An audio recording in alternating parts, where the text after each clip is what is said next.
was really blurry. Okay, I'm really happy to introduce our speaker today. We have an in-person speaker, Cascade, who's a professor, lecturer at Exeter, and she specializes in modeling energy systems in the economy. So it's a joint modeling.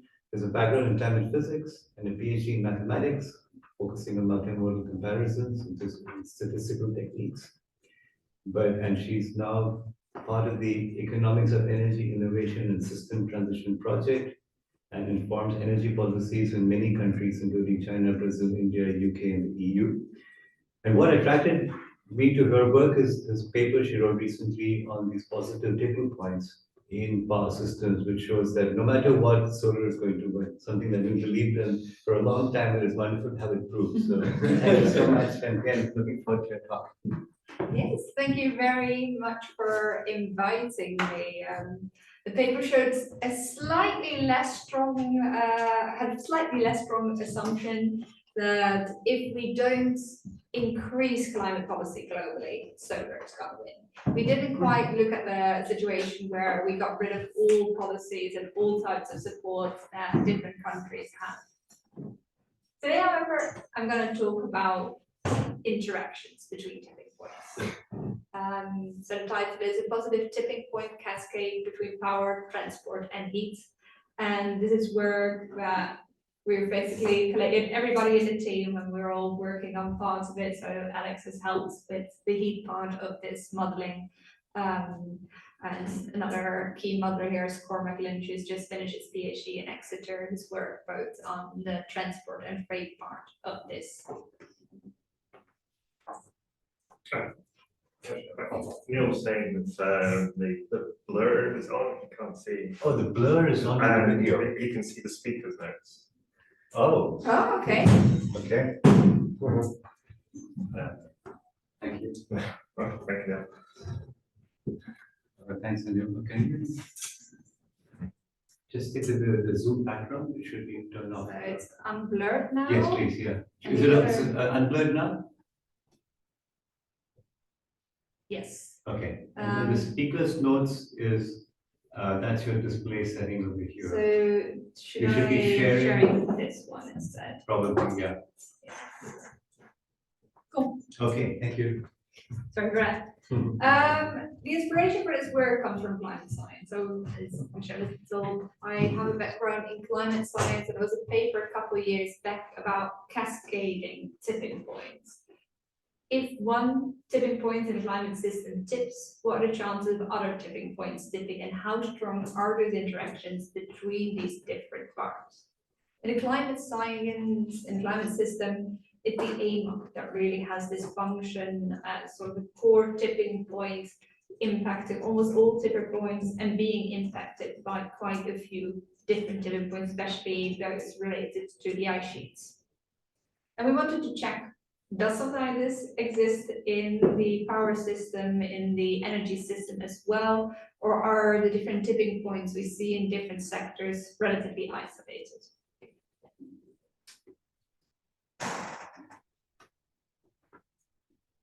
A report came out last year, the breakthrough report, that looked at this qualitatively. So they identified different feedbacks between different sectors and hypothesized that we do have these tipping cascades. And they identified three, and one of them is the focus of the work today, and that's those sectors that electrifying. So it's the power sector itself, but also residential heating, trucking, and cars.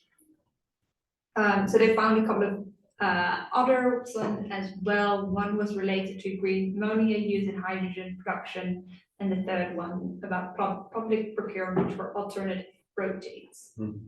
But we were focusing on electricity in this talk. The curious thing I wanted to does this really exist? That was sort of the main question. If we look at the power sector, do we actually have these tipping cascades? Related research question is something we always do when we do modeling, is trying to figure out if this quote is correct. Is the carbon tax the most effective and fair way to combat climate change? If you do equilibrium type modeling of your economy, which is a lot of the models that do this analysis use that type of modeling, the answer will always be yes. This is the best way to decarbonize. If we have a global equal carbon tax, then the economy will figure out what the cheapest way is to decarbonize. I think that misses a lot of real world dynamics. Not every sector is the same, not every country is the same, and people behave differently in different places of the energy system. We use a family of models called the future technologies transformations. So dynamics is a couple of logistic differential equations rather than optimizing what the least cost electricity system, the least cost energy system is. We try to project into the future what the energy system will be given policies or given no policies. It's very similar, and I know there's a lot of ecology here, to the predator-prey equations or the replicator dynamics. The invested choices are based on perceived cost and historical preferences, the industry strengths and inertia. So we have timescales in the model. If you have a nuclear power plant or a hydropower plant, it has a long lifetime, so it won't easily get removed out of the system. Whereas if you have a cheaper heat pump, then within a couple of years, it does need replacing.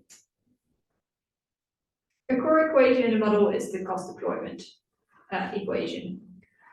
This is a law that works surprisingly well.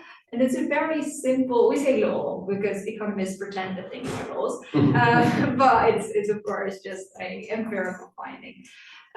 Every time you double the production of a certain technology, you get a percentage decline in costs if there's innovation in that process.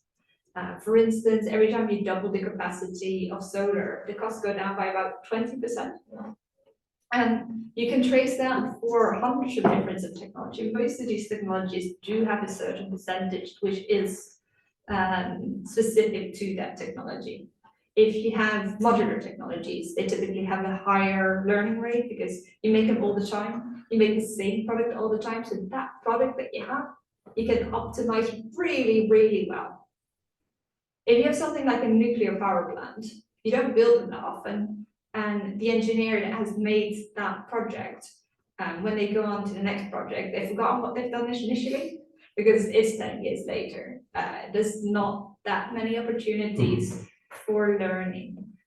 Similarly, the person that has to do the regulation out of nuclear doesn't remember the last time they've approved a nuclear power plant. So the approval process for a system like that is extremely expensive just because the government can't learn.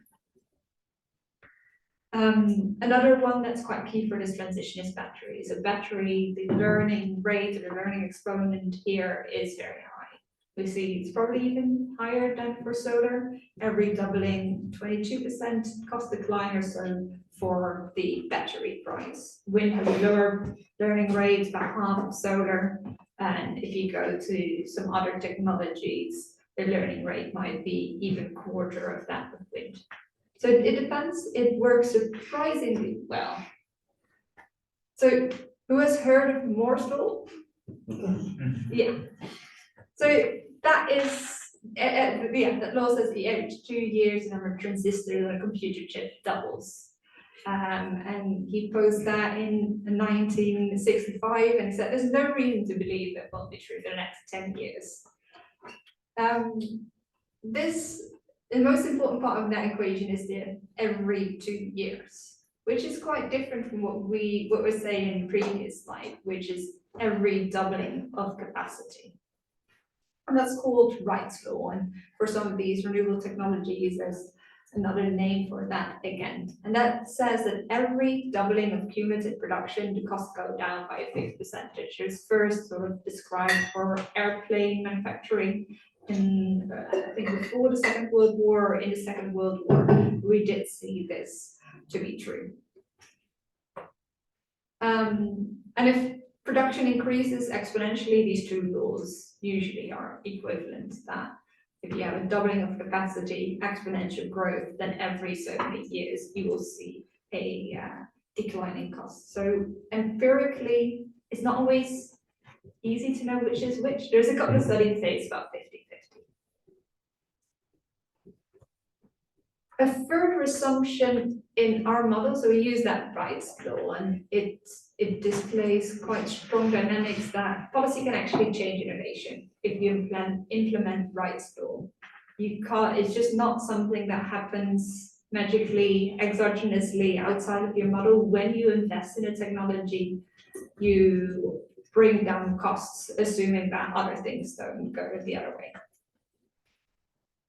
Another assumption that's quite key in our model, and it's not present in most models, is that we don't have floor costs. So some models will say it's all nice and good that we've seen so much innovation. We don't think that's going to happen anymore because of material costs, and therefore we impose a floor cost on production. So in this graph, I think the next one is clearer, shows the price of solar and how different integrated assessment models, which are one of the big models assessing climate policy, have thought about how low can the price of solar grow. And you see that consistently the actual price of solar goes through the roof, goes through the bottom within a couple of years after prediction that this is the ultimate price of solar and can never go lower than that. So what we've assumed in the model is that innovation continues as it has been. We assume we follow Wright's law and that materials can be replaced, for instance, and that's what we see in batteries quite strongly, that quite expensive materials like cobalt are now being changed by iron phosphate. And it's a very simple law, it works really well. This is showing 4 key technologies in the power sector. We've got concentrated solar panel, offshore wind, onshore wind, and solar voltaics. And you see that, yeah, it's lovely straight lines on this graph. And it's a log scale, of course. Solar, if you look at solar and onshore wind, you can see quite a big difference there in price already. So the installed capacity of these two technologies have finally are roughly the same. As now more solar than wind, but there is quite a big discrepancy in price. If you go back to a couple of years back, 5 years back, and that price differential wasn't there that strongly, but now we do see that solar is winning out over wind in terms of costs. We're, of course, interested not in these individual technologies, but also how they interact. So we start from Wright's law in the model. The cost at a time t equals the cost at time 0 times the W, which is the installed capacity at time t divided by the capacity at time 0 to the power of 9 is b to b. Which is the learning exponent related to the learning rate. But that's not the whole story. Onshore wind, for instance, becomes cheaper when you invest in offshore wind. If you invest in EVs, that probably means that electric trucks also become cheaper.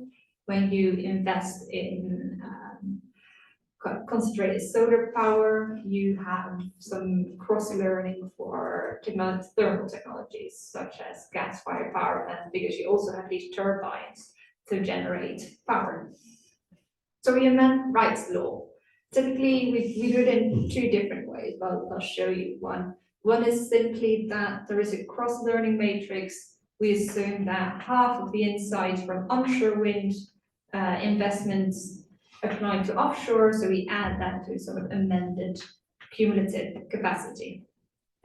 The second change we do is that for some technology, that's battery specifically, we compute 2 different things. So we compute the price of the battery in a car and the price of the rest of the car separately. And that battery price then is one technology that works across all the different models. That wind solar trade-off must be very latitude dependent. Yes, So are absolutely. you averaging over the whole Earth or what? No, yeah, that's a very good point. We've got 71 world region model, but for our solar and wind capacity, we use 8 world regions. And then in each of these world regions, we assume that there's trade of electricity going on. So for instance, Europe is one of these world regions, and we know that there is trade from the Nordics to Central Europe.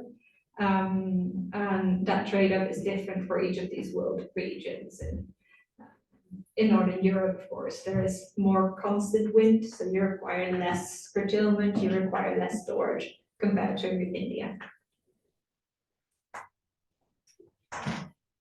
The dynamics themselves are also interesting. So as I said before, we have these replicator dynamics. So the growth of technology is proportional to current shares.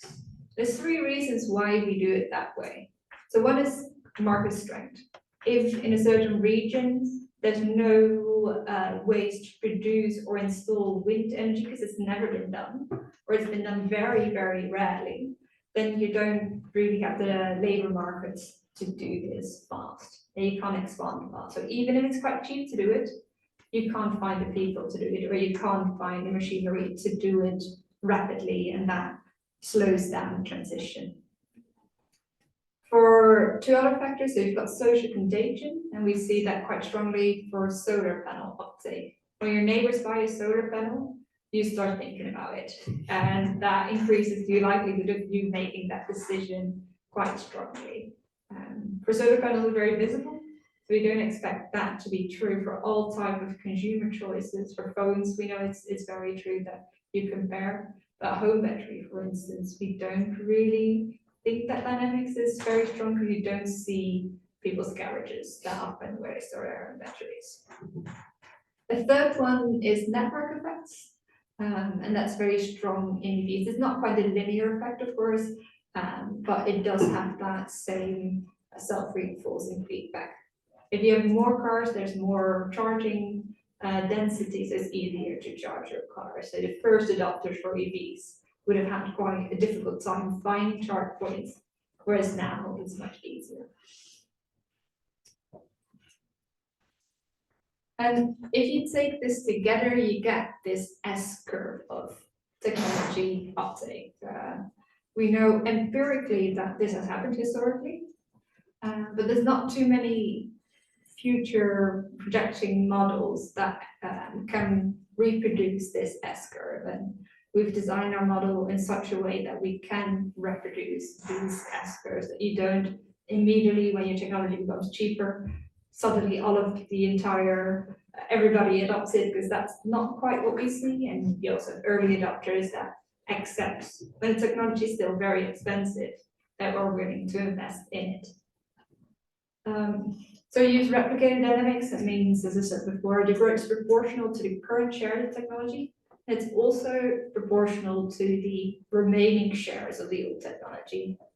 At the end of the transition, usually the transition slows down, given that some people are already married to the old technology. They love their old combustion car and will not easily get rid of it.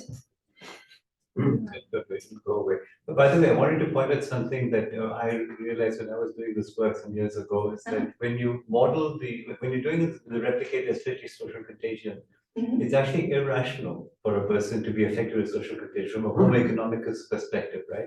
Because if you're a homo economicus, somebody who believes only in monetary gain, you will make the decision to buy a solar panel independent of what your neighbors are doing. Yes. So this is what's called irrational, predictably irrational behavior or biased human behavior. Yeah. And so the traditional economic models don't include this bias. So in fact, what you're doing over here is interesting, is modeling human irrationality. Yeah, that's absolutely true. And I don't know if irrationality is quite the right word, because humans don't cost minimize. That doesn't maximize your happiness, right? You maximize your happiness by feeling part of a group.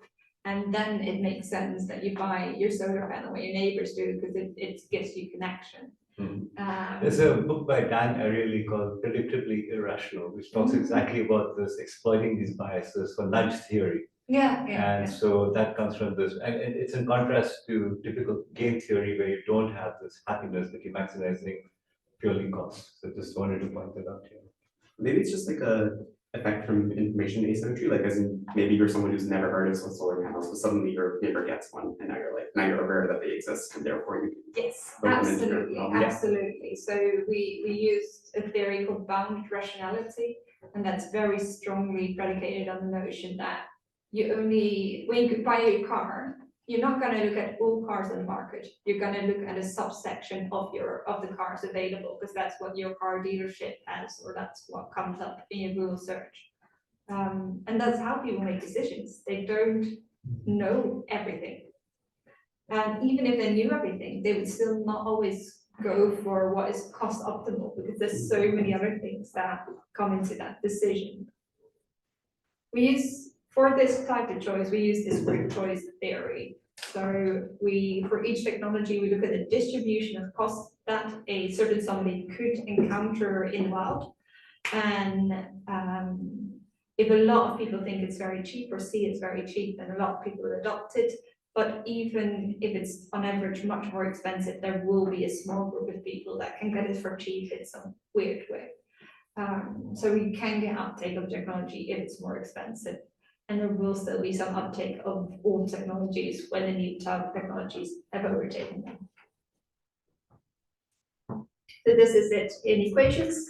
So the delta market share from technology J to technology I is proportional to the share of technology I, the share of technology J, the build time of technology I, and the lifetime of technology J, times F, which is a preference matrix, and delta T.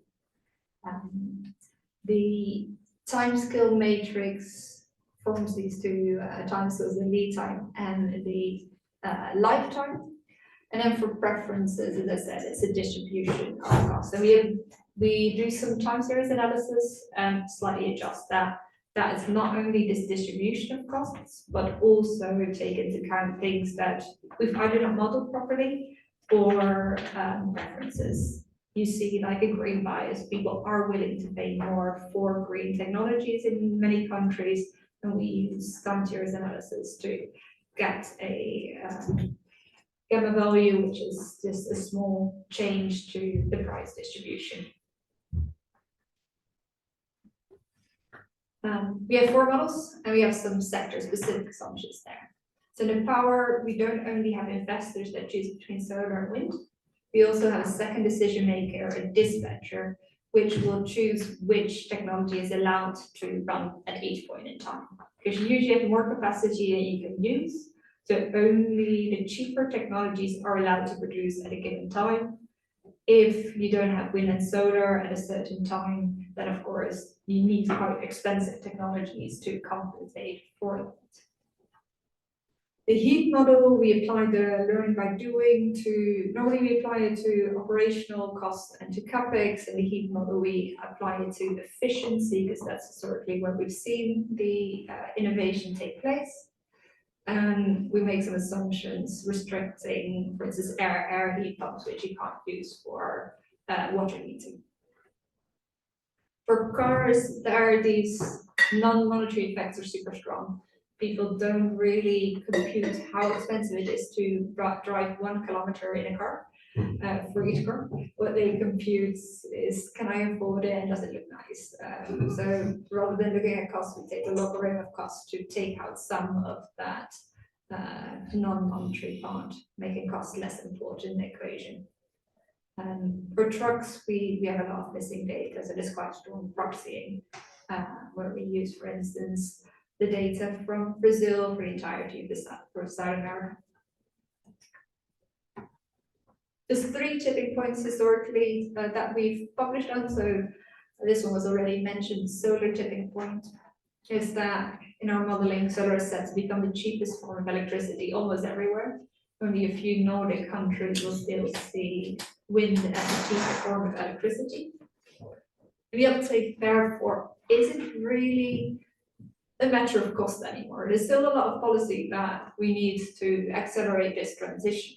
It's quite often a function of flexibility, transmission, storage, the wind-solar ratio, which really ensures that these different producers can get back their price, because if you don't have transmission, you produce solar and there's overproduction, you can't transmit it to a place where it's still early in the day, then you lose money. So even if it's super cheap to produce it, if you can't sell it for a high enough price, it's not profitable and this will not be built out. So you really require that government investment and flexibility. The second one is in the EV transition. So here we saw a tipping point that was in the past. We already have got this point where solar is going to become the cheapest.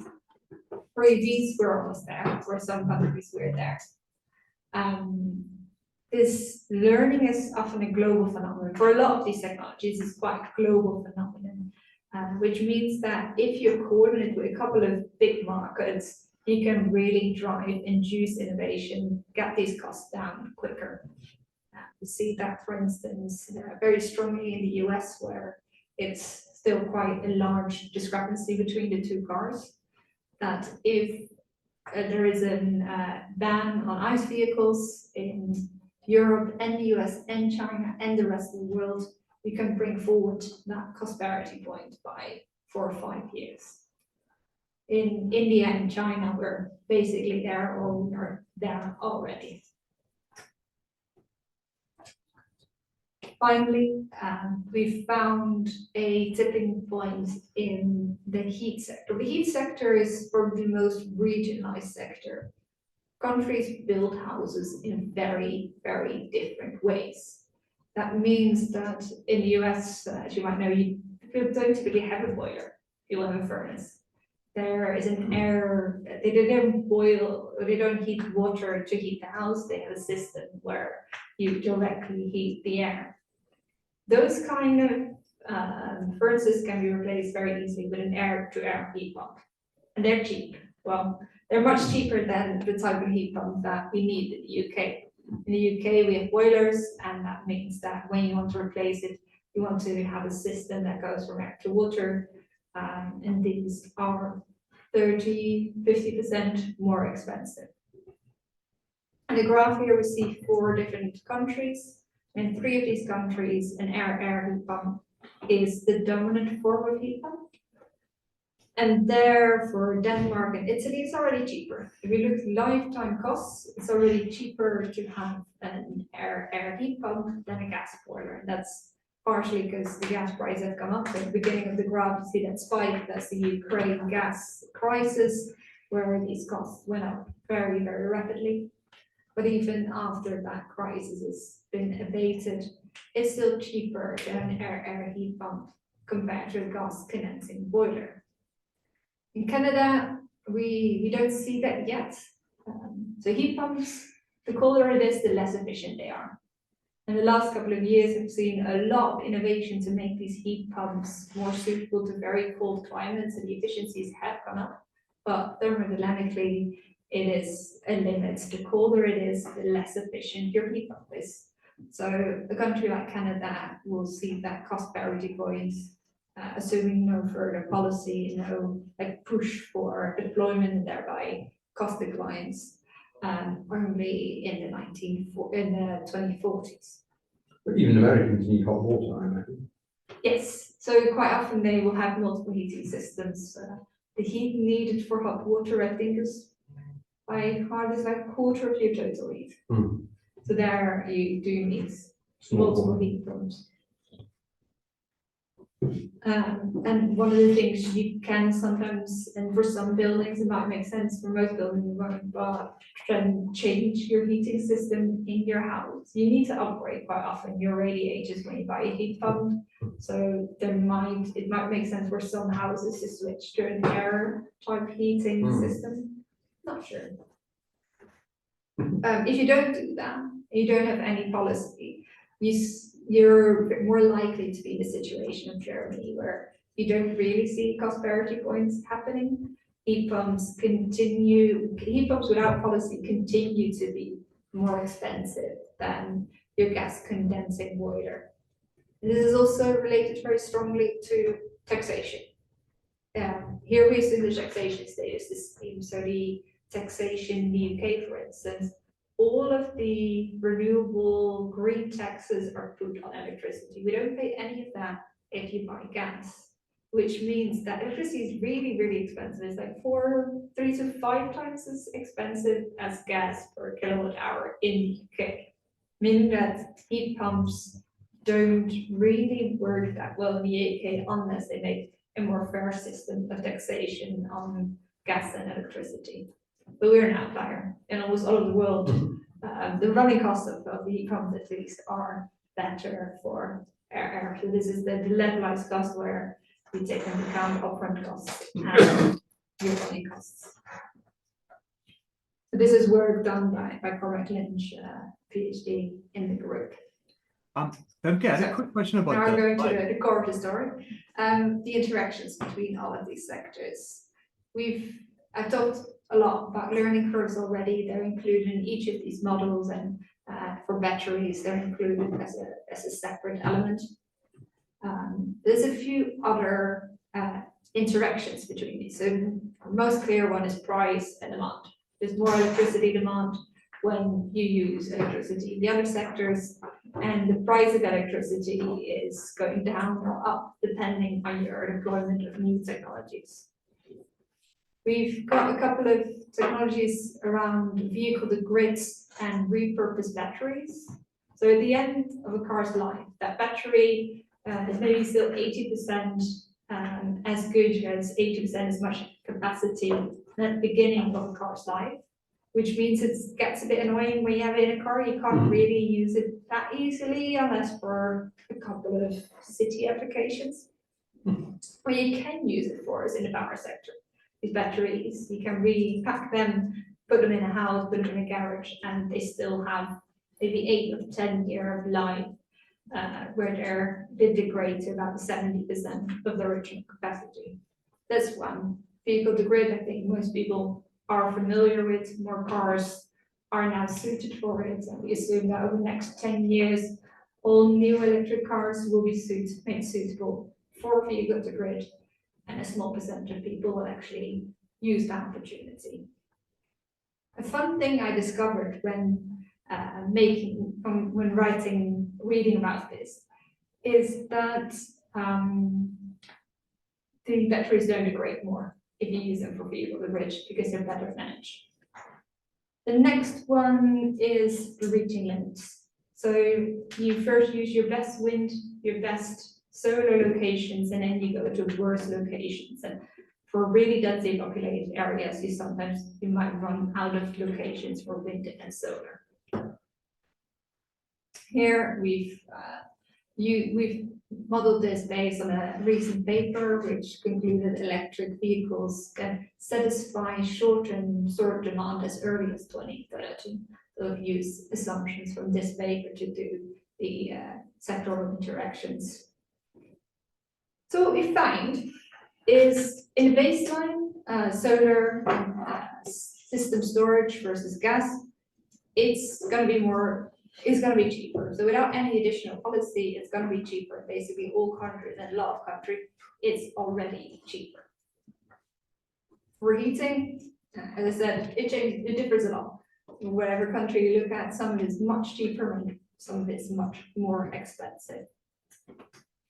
Cars, again, there is a difference between different regions. And in some regions, there is a lot of cost differential, and we expect in most regions it will be cheaper by mid-century.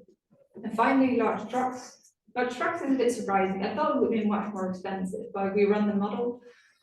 It's not, and it's quite often cost them because running costs are so much lower, they're run a lot. So the upfront costs come in less and less cost here. So we examined 4 policies in this study: carbon tax, subsidy, phase out, and mandate. Carbon tax, we've used for all of these policies, we used very ambitious number to compare and really shape the model. So it's 200 tons per CO2 from 2025, 30% of upfront cost, a linear phase out of coal from up to 2035 or 2045. and the mandates, which in a ban on ICE vehicles in 2035.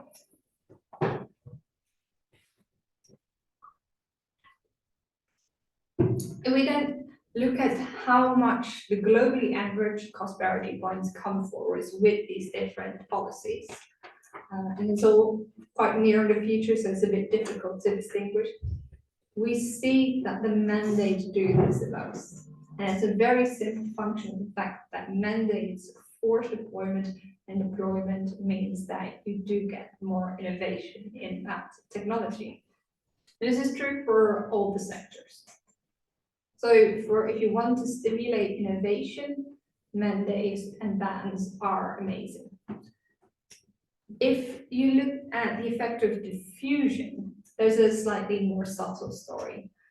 Especially in the power sector, the carbon tax is super efficient because it really tackles the problems. The agents in the power sector care a lot about running costs. So having a high cost means that it's not really attractive to deploy any type of fossil fuel. So super effective. In the other sectors, that's not the case. This is for consumer sectors, this is because they care a lot about upfront cost. Consumers just don't have money lying around all the time to buy really expensive things, even if the running costs are low. So running costs are not that important in carbon tax really tackles the running costs. For trucks, it's the choice. If they don't exist yet, these electric vehicles, so there's only one, you have to go to the entirely different part of the country to buy it. You don't buy it because your shop doesn't have them. If you impose a carbon tax, that doesn't do anything. You don't have the choice to buy when you don't buy one. So you really need to make sure that people have the choice, and you give that by, for instance, doing government procurement programs that kickstart this technology. So this comes back to this, what we call the innovation chain. The carbon tax is a policy that works really well at the end of the innovation chain, but you have all these different steps. The first couple of steps are like research, development, demonstration, which has the technology push policy, R&D, so it's not really what we model. We model the last three steps here: market formation, deployment, and diffusion.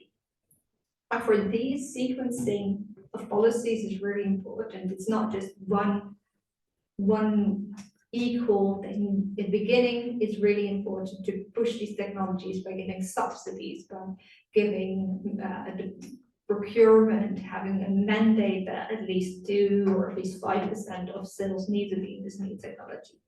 And only if you've done that does a carbon tax become effective.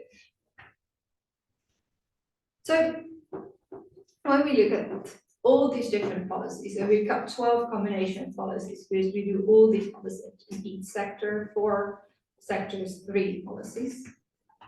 We find 2 policies that have like a disproportionate effect outside of their outside of the sector, and that is the coal phase out. And it's important how you do it. If you do it too fast, it doesn't work because electricity prices become more expensive, especially in countries like China or India. And an EV mandate, and that is as ambitious as you could go, is the right choice here. Coal phase out drives down electricity bills. An EV mandate has all these different effects around batteries, repurposed batteries, vehicle to grid, innovation, and they have effects on all the other sectors. This does differ by region.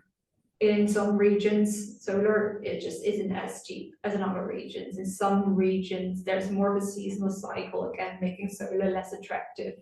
And in some regions, your heat pumps are not cheaper than the alternative. What we see is that the effects on the power sector are quite variable. The cost decline in a few regions offset by the pressures on land. In heating, the effects are mostly positive.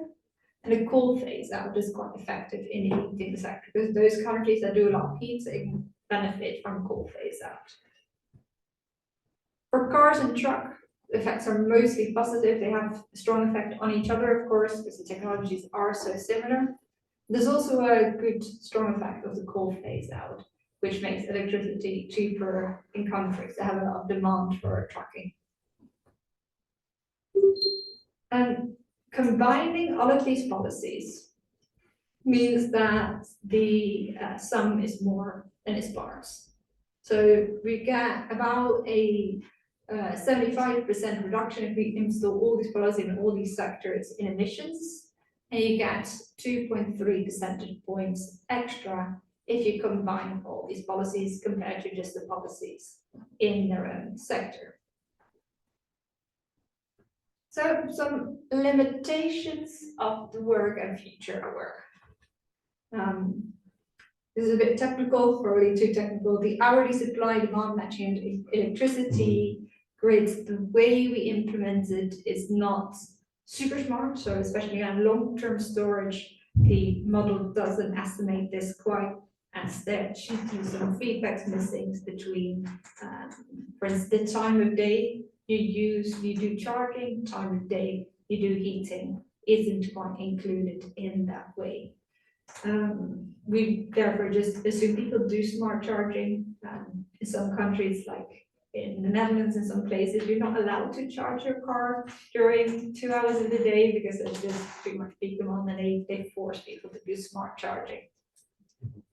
We don't explicitly model the charging network for cars, and we do miss a couple of synergies. One that's quite strong is in the heating model. So when you insulate your house, your efficiency of your heat pumps goes up. So it's not only that you use less energy because you need less demand, but also your technology improves due to the higher efficiency.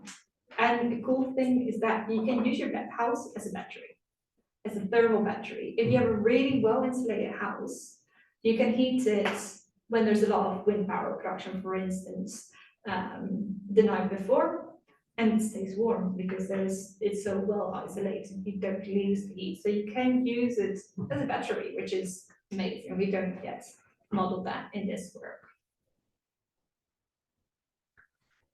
To conclude, we have two super leverage points. So one is this coal fence phase out, which can really be effective if implemented at the right timing. And the other one is an EV mandate.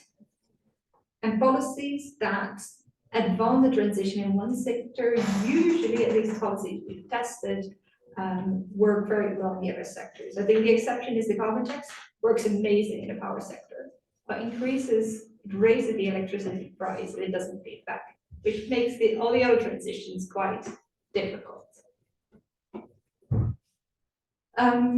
And finally, countries can work together to bring forward these cost parity points and accelerate the transition. Okay, that was it. Any questions? Thank you very much. Okay, any questions in the group? Oh, sorry, your presentation. Okay. I think Neil was saying just that he was struggling, he wants to ask questions during it, but The mic isn't working properly. I don't know, take a picture again. For some reason, it's still a Yeti mic, isn't it? Sorry, let's check the mic. Yeah. Check on the mic. Does it say Yeti? Yes, it does. Okay, that's the best we have. Okay, I'm sorry. I think you could put the question on chat and happy to answer it. Okay, any questions here? Yeah, Ali. How do you model sort of volatility of power delivery? Part of your solar versus wind comparison, I guess, would have to price volatility. I guess it comes down to the cost of storage, and you've got good models for volatility that go through the storage. Yeah, so we've used the output of an electricity model, which has modeled these kind of volatilities, and we basically use an equation from that model based on the share of solar, share of wind, and the location. It says how expensive storage is, how much curtailment there is, and how that therefore impacts the price of electricity. which means in Europe, the procurement is a bit higher and the storage is also high. We assume that all storage costs is borne by renewable energy, which is not quite true, but we believe that it does make sense to do it this way. It was a very nice talk, by the way. In addition to the house and storage, you have the even more obvious hot water tank house storage. And you were suggesting that's sort of a quarter of the load. So there's another, great thermal battery sitting in the middle of most people's houses. Yeah, absolutely. And I think there are some ideas to make these bigger in a lot of houses so that you can use more for storage than we currently do.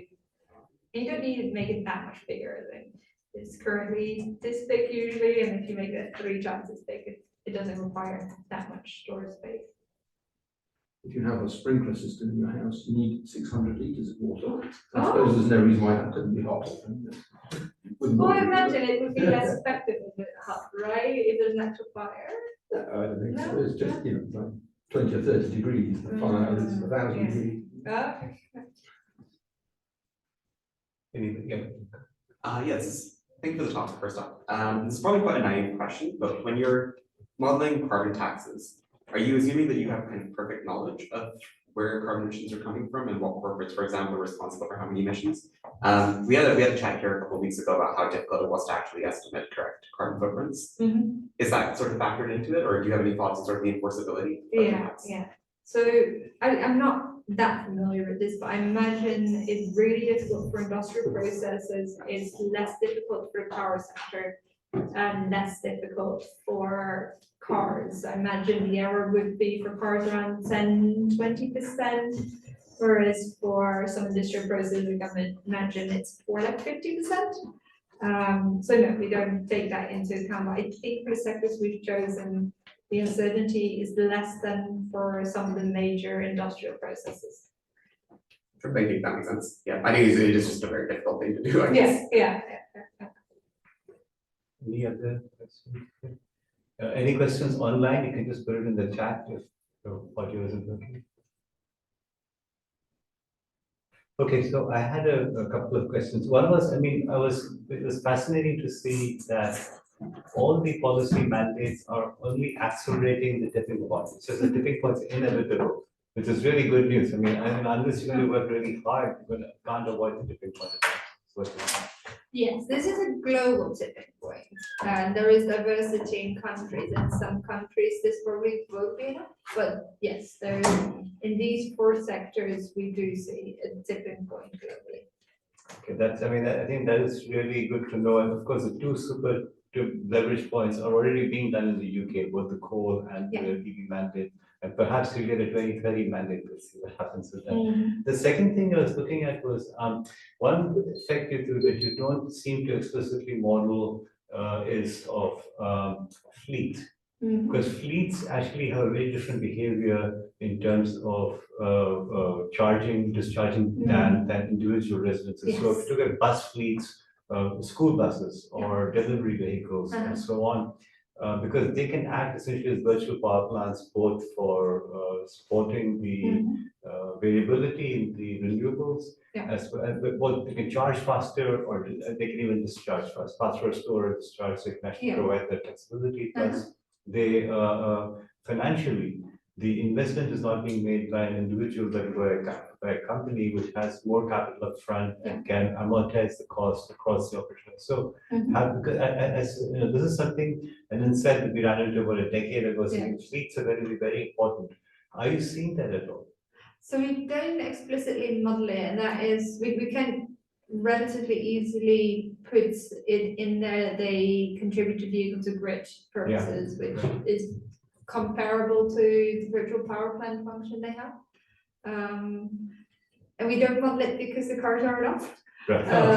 So we don't expect that much additional. As in early stage it is, because it takes a couple of years for cars to become suitable. So in the next 5 years, probably it will make a bit of a difference, but after that, I think the cars are enough to Okay, do all of this. So. okay, interesting. So a report came out from RMI, Rocky Mountain Institute, yesterday on fleets and fleet integration. So they have done a pretty good modeling of fleets and their impact. So you may want to look into that. Just, yeah, it is really quite amazing because they are like a very single point where you can say all fleets must be EV, and then you get immediately pushed towards mid-size trucks being electric vehicles. Like Royal Mail is switching to EVs already, and so on. So there's this very precisely targeted policies which can make a huge difference. They can make a difference. Let's say huge difference. Anyway. All right. Any other questions? So why does the fleet work out differently? Well, it has to do with who's buying it, right? When you make an individual purchase decision, right, you make a car, you're looking at the upfront capital cost. And if you don't have a subsidy, you're saying, oh, it's a bit more expensive, it is true, and it will be for the next couple of years a bit more expensive, unless you're in China where it's cheaper. But whereas a fleet, you're looking at the total cost of ownership, and that turns out to be very favorable for the EVs, especially if you have some local production of energy yourself in your solar panel, right? If you're a solar charging facility, and then you can charge your buses, or you have storage, you charge your buses or vehicles from stored energy by night. You basically your cost of gasoline goes to zero. Because it's better usage of the capacity, of the stored capacity. Right, exactly. And then the other thing is you can get money from the power grid to do provide what's called tertiary support. So to avoid the fluctuations, let's say you have excess wind and they can destabilize the grid, you can just say charge faster. Or the wind slows down, you say now start discharging or charge slower, whatever it is. You can provide what's called tertiary support. So with this, we're able to make quite a bit of money. The payment you get for providing grid support is quite massive for frequency stability support. So and I know that if you have a home battery, a lot of retailers are trying to make you part of such a virtual power plant as well and manage your home battery and power system. The Octopus, for instance, does it. Octopus, yeah. So Octopus, I think, is one of the most sophisticated energy operators in the world. I mean, they're really quite brilliant with it. Anyway, I do know we're going to cede the room to our next user of the room. So thank you so much for coming. And thank you for inviting me.